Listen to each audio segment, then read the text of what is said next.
Lately, I've been sharing a lot of content about how I feel like I've been living this double life. So, for the last 4 years, I've been working as a full time lawyer and I've been running this podcast. And a lot of people always ask me, how do you make time for it all?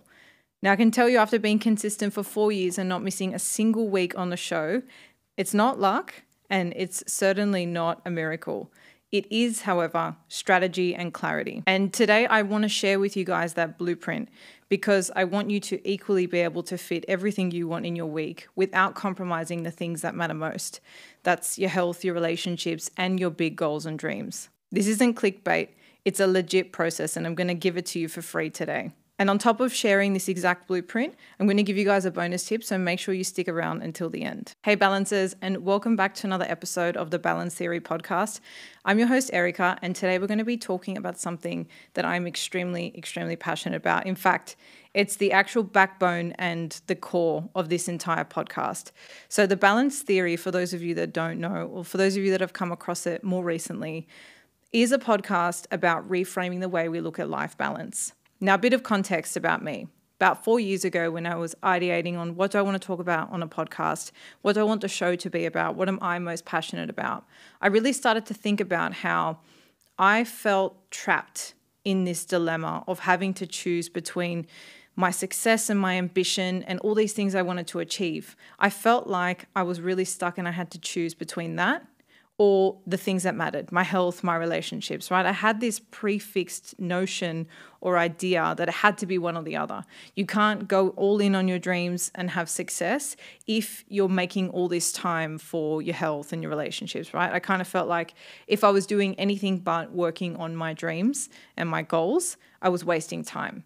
But it was that exact approach that was really working against me. And when I was able to flip that and come up with the balance theory, I have now been able to achieve everything I've wanted, create the exact life I want, and not actually compromise on all these things that matter to me.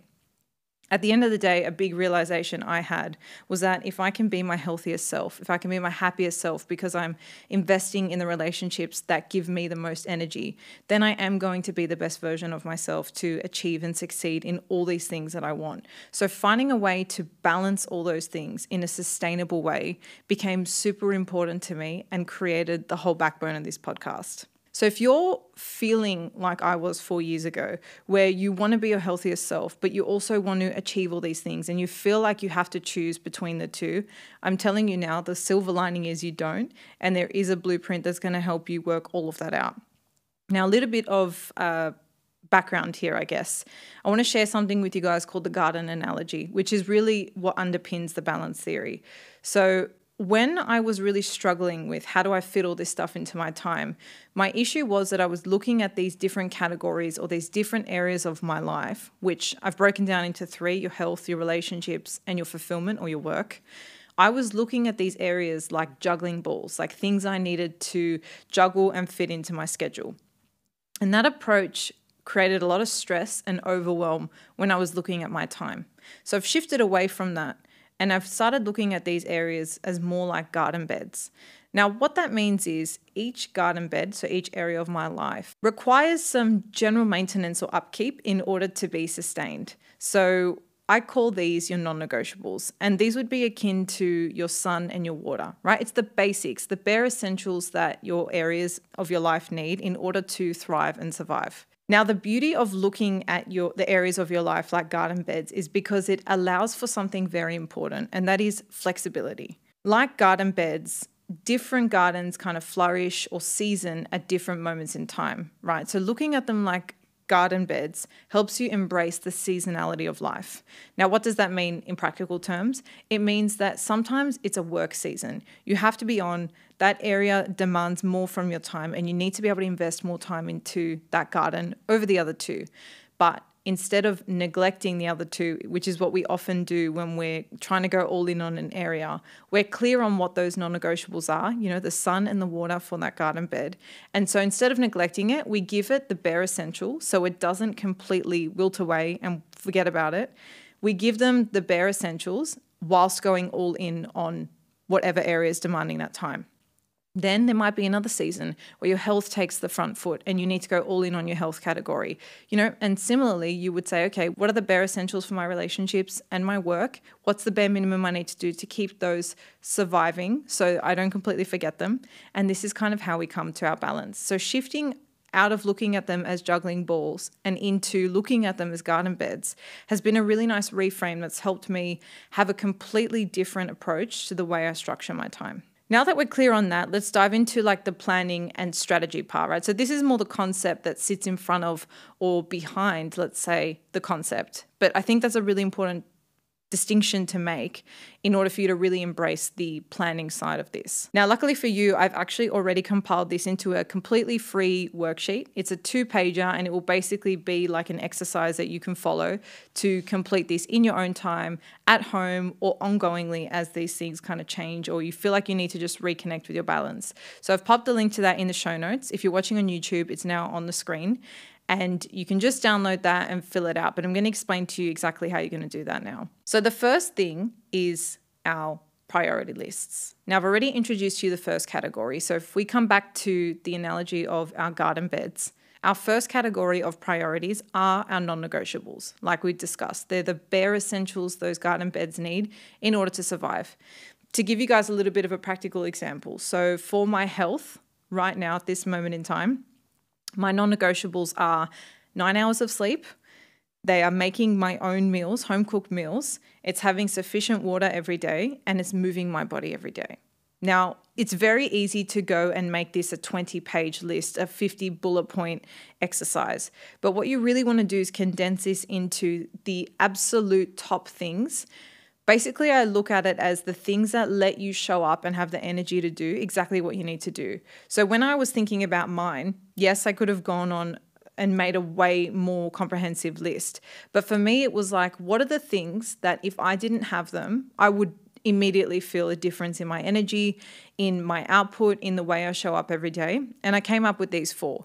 Now, by no means are these prescriptive. You don't need to have these as your exact 4, but you do need to think about what are the bare essentials your health needs in order for you to live the life you want.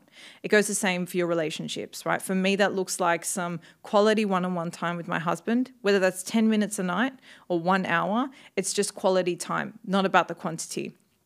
Now we live overseas, we live abroad. So when I was back in Sydney, it looked like having family dinner with both sides. So we'd do one night with my family, one night with his family every single week. That was a non-negotiable for those relationships. Now that we live overseas, that's converted into a FaceTime. We always FaceTime them on a Sunday. We catch up. We keep those relationships alive. Again, that's a non-negotiable for me, for my family relationships. You can go on and on here. You can have that with your best friends, with your romantic relationships, and so on and so forth. So the first part of this exercise gets you to think about your non-negotiables in your health, your relationships, and then your fulfillment. Quick touch on the third category, fulfillment. I really steered away from calling this work. Traditionally, we look at balance as this work-life balance, but I really didn't like that approach because I feel like calling it fulfillment instead of work opens us up to that category not just being our career, our 9 to 5 or our business, but it can be hobbies. It's other things that fulfill us, our studies, things we do, we volunteer with our time. So that also gets you thinking about what things actually do fulfill me if it's not just your job. And I'm very passionate about talking about the role of hobbies and how we shouldn't put so much pressure on our job to be the one thing that fulfills us 24/7. So getting clear on your non-negotiables there kind of looks like if you've got a full-time job, there'll be a minimum requirement that need to be in the office, whether that's a 9 to 5, 5 days a week. That's the bare essential for your job. Then maybe you've got a passion for ceramics or something artistic, and maybe that's a couple hours to yourself on the weekend. But starting to think about what are my non-negotiables and really trying to keep it as concise and minimal as possible, so you've got a short list for each, is very important, because once you have that clarity, that is where you start building out the blocks of your week. You start by planning your week around these things first and foremost, and essentially anything that's not on this list has to go go in your timetable or calendar after. So there's a place for things outside of non-negotiables, right? We don't want to structure our time so that 24/7 we're doing these things, right? Like I said before, the intention is not for these to be all of our time. It's for us to get clear on what is a non-negotiable for my health, right? It's getting clear on those things so that they are first and foremost where we invest our time and energy. But that's not going to be 24/7. So what do we do with the rest of our time? We have a second category of lists. So for those of you following on the free worksheet, there's two kind of columns. The first one are your non-negotiables, which you've just spoken about. The second one are your wants.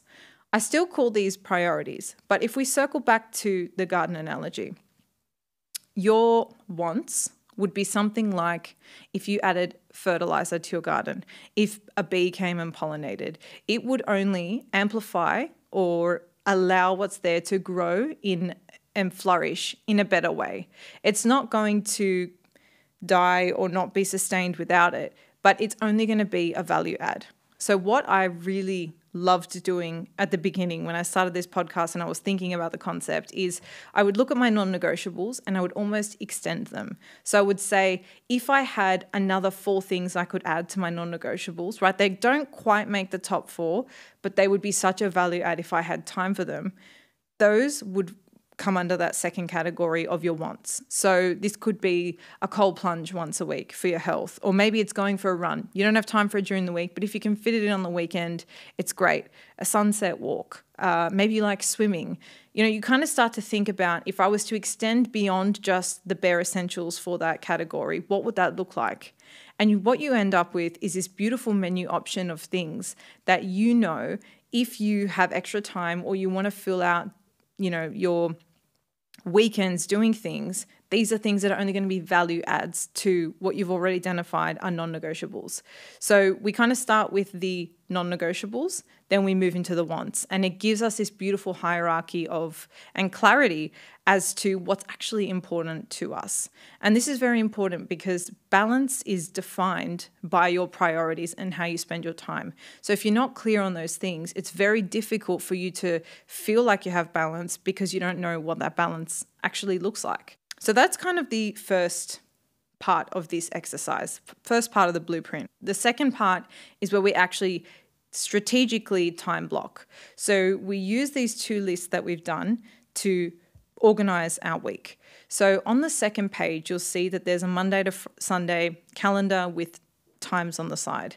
And basically what you want to do is start by plotting in all your non-negotiables on your timetable, right? And then you would fill out your wants.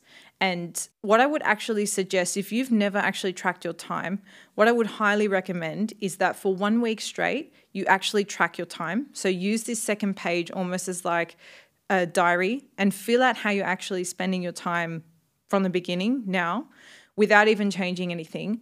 And then you can use your lists to kind of fill it out for a second time, and that would almost operate like your ideal. Like this is what you would love your week to look like, which would mean you're living in alliance with your idea of balance. And then what you can do is put your 2 timetables side by side, and you can say, okay, I can clearly see what changes need to happen for me to feel like I'm prioritizing my areas because I've said those things are the most important. So now I need to start acting like they are the most important. So you kind of have a side-by-side comparison of where you are and where you want to be. So this really simple approach has helped me create the exact life I want and not feel like I'm compromising on anything. I have identified the things that are most important to me and I structure my time around those things. There's this great quote, I heard it by Jim Quick, and it's make the most important thing the most important thing. And it sounds simple, but it's very easy to say, yes, I know exercising is really good and like I want to go to the gym, but I don't have time. But if you don't make a concerted effort to have a look at how you're actually spending your time and then think about how you would want to spend your time, it's very difficult to actually live in alliance with the things you say are important. So this has been invaluable for me personally as a tool. The worksheet is great. It's something I turn to every 6 months to just recheck in and make sure that I am living in alliance with my idea of balance. And another just side note here is that these things, your non-negotiables, the things on your lists will change as time goes on. So doing a regular check-in, let's say once every 6 months or once a year, or whenever you feel like things are not quite aligned is really important to make sure that you're growing and kind of adapting when you need to, because these things are not fixed for life. So as I said, there was going to be a little bonus tip at the end. So if you've made it this far, well done. And you are going to get this little bonus tip from me. You may be in a position now where you're looking at your non-negotiables or your timetables side by side, and you're thinking, I already know there's a lot I need to change.